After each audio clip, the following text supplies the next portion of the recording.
Good morning, everyone, and welcome to 5 a Day. Had a break last week with a few days off, but we're back this week.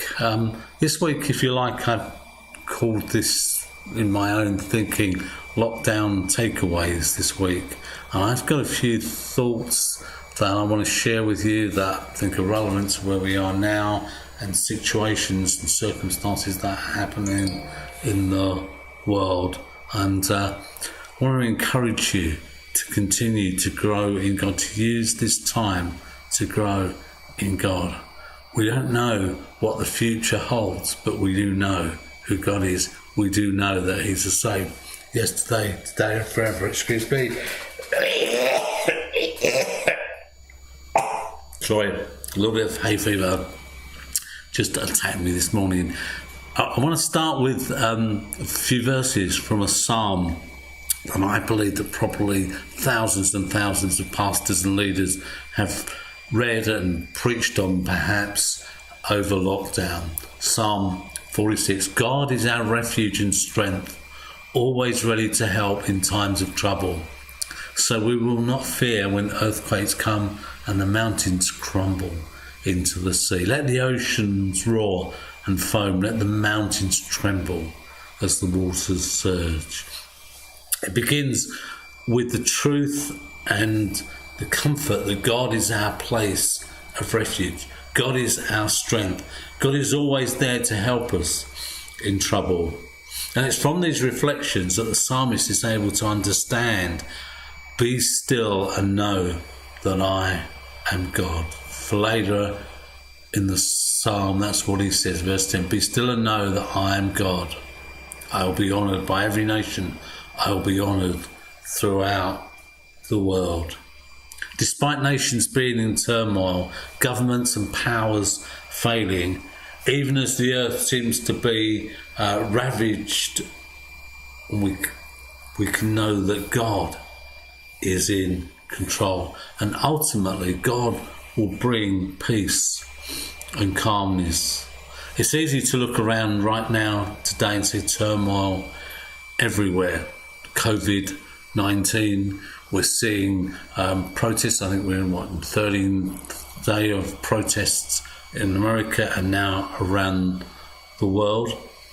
Here in the UK, we've had a succession of failing governments and the verdict's out on the current one.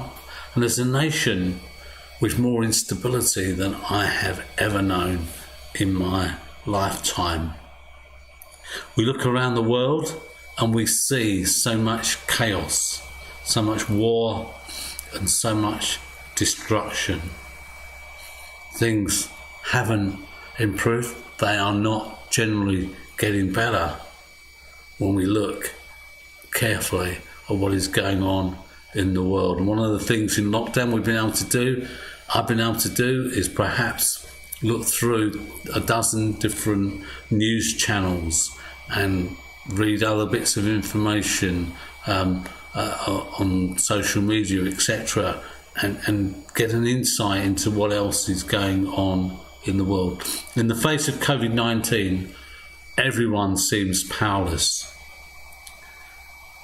Yet, as many as have been forced to be still, to stay home and to work or perhaps be on furlough, there has been time, and there is time for us to stop and to see God.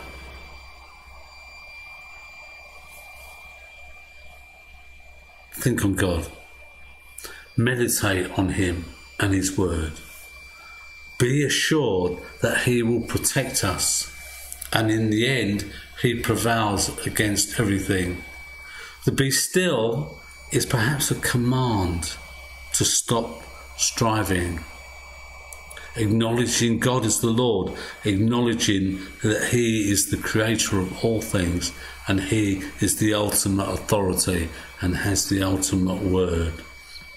In the New Testament, you perhaps remember the story of Jesus with His disciples on the boat in the storm, and they're all frightened, and Jesus says, be still to the waves and the wind.